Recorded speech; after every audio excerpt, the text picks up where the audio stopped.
Yo, yo, yo. What's going on, good people? It's your homie HerbMan. And if you're dealing with hemorrhoids, if you're dealing with liver disease, then this is the video for you. You guys ready?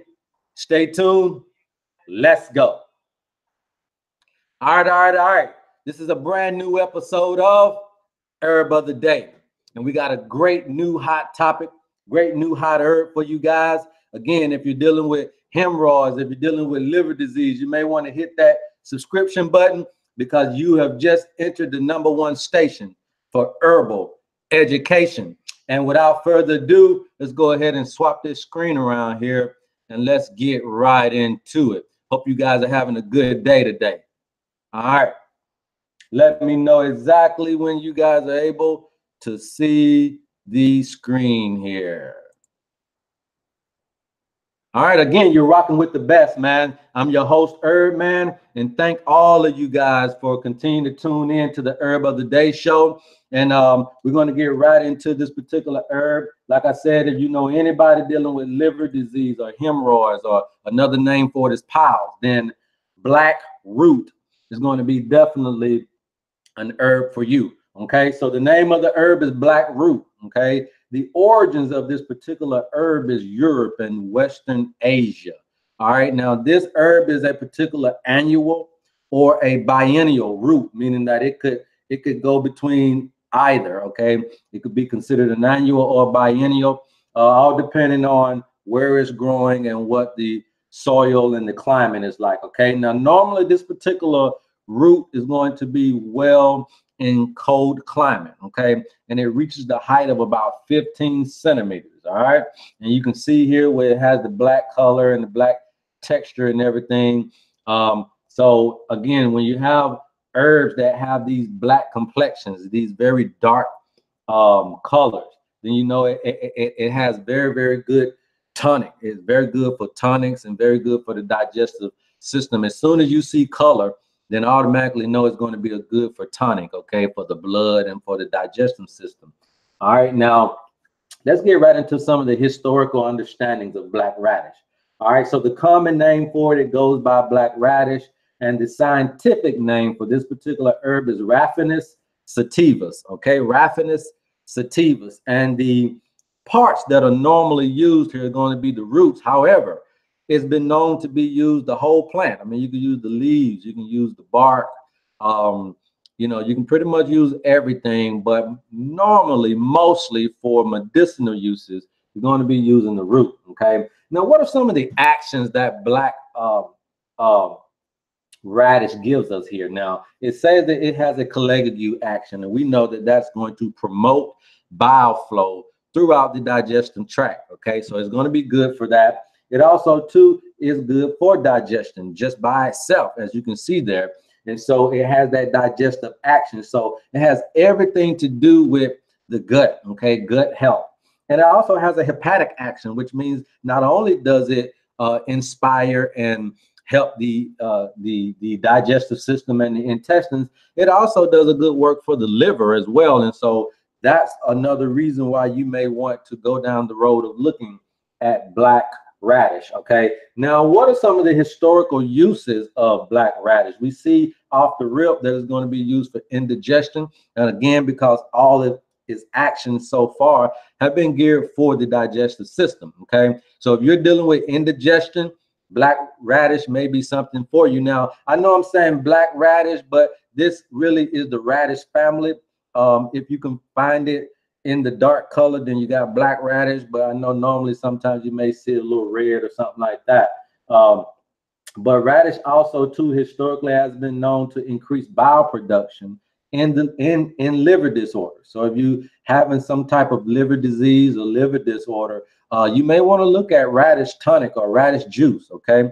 And it's also been used to increase intestinal peristalsis, okay? And peristalsis is the ability of the duct, the intestinal duct, to contract and relax, okay?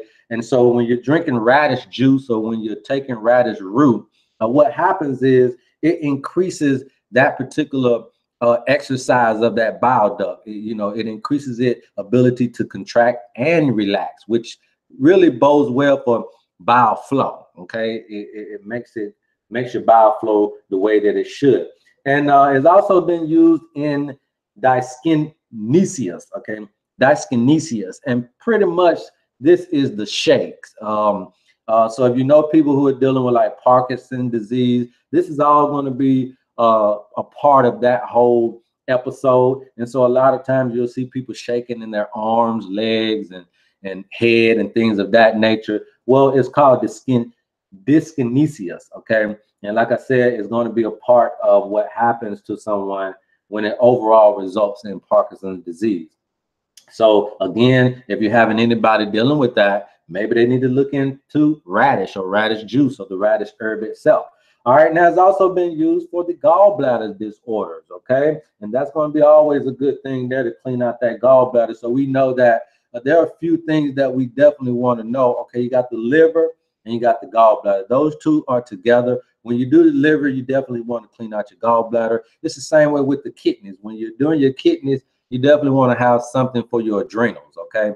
So just remember that. Now, black radish also has been good for constipation, as we see, and dyspepsia. And dyspepsia is also another condition for the intestines and the digestive system. But that constipation there, I wanted to highlight constipation for a second here, because I know I put here that if you're dealing with piles or hemorrhoids, all right, now when you are constipated, a lot of times, this is the first notification for there being an issue when it comes to disease or disorders or infections of bacteria being in the body, okay? When you cannot use the bathroom frequently, all right? When you just think about how many times you eat and how many times you go to the restroom, okay?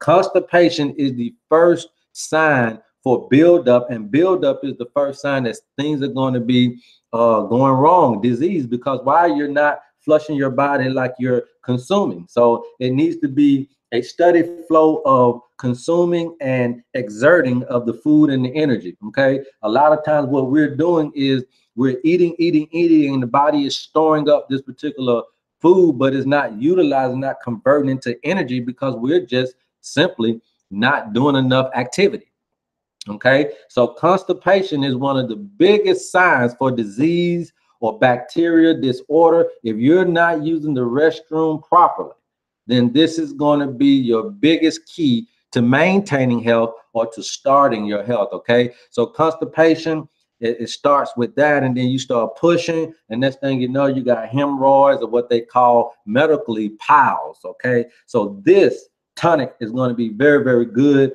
to go ahead and release all of that, get your bile flowing, get everything flowing the way that it should be, and that way, that's how it counteracts hemorrhoids and piles, because it gives you a constant flow like you should be doing. Now, what are some of the historical preparations for black radish? We see that it is telling us that we need to do this in a powder form, okay? And this is about, they recommend about 230 milligram capsules, okay? You can do that 3 times a day. Looks like 3 capsules, excuse me, midday and evening. 15 minutes before meals is what they recommend you do it, okay? And the other way is what I was saying, is the freshly pressed juice. Now, this is the way Leaf of Violet Essentials would recommend you do black radishes, through the juicing, okay? You do a half a cup daily.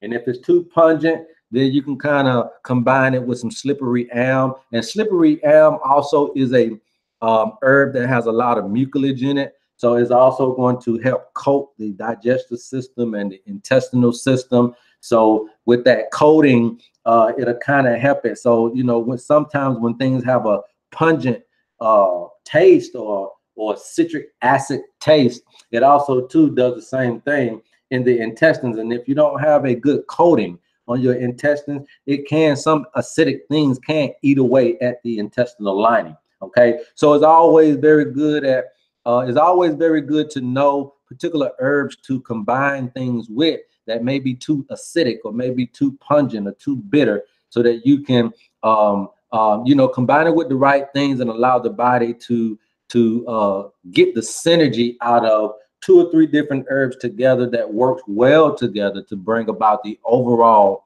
result that you're looking for. Okay, and now remember, guys, that I'm not a doctor nor a physician here, so please consult your physician before utilizing this black radish.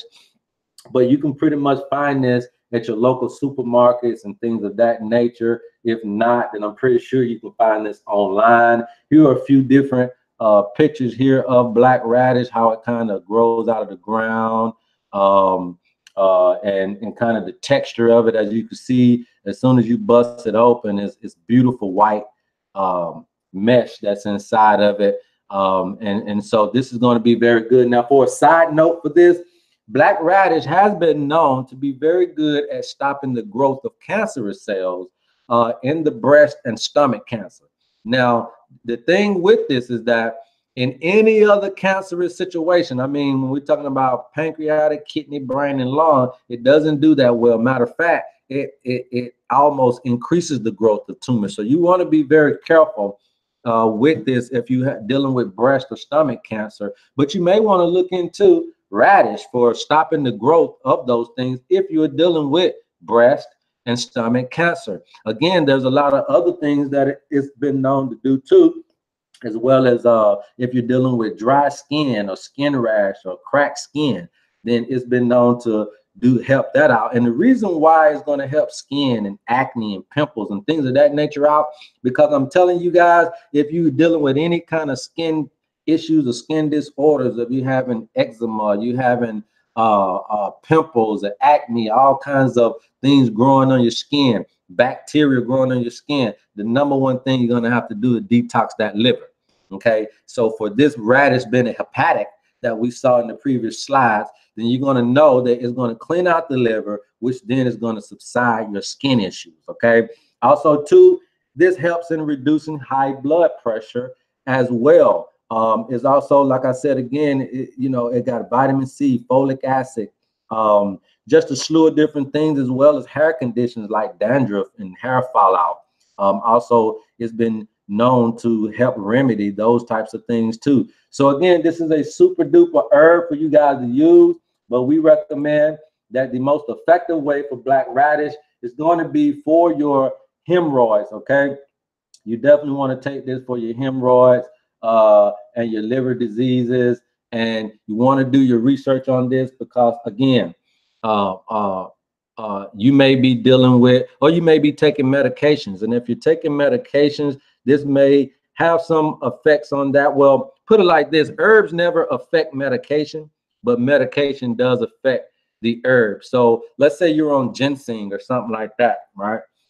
But you wanted to go ahead and look at taking the black radish. Well, if you're taking ginseng and you want to take the black radish, unfortunately, black radish will reduce the effects of the ginseng. And so that's why it is very, very important for you guys to always do your research and look up those particular herbs that are going to definitely be of value for you. But you definitely want to, always look up what's going on. And the reason why I always say do your research, and this, this is going to be very critical. The reason why we always say this is because it's very important. If you have medications, the one thing I don't know via YouTube is your medical condition. Okay, so you can listen to me, and I hope that you guys do, but always listen to the most important thing. And the most important thing is to do your research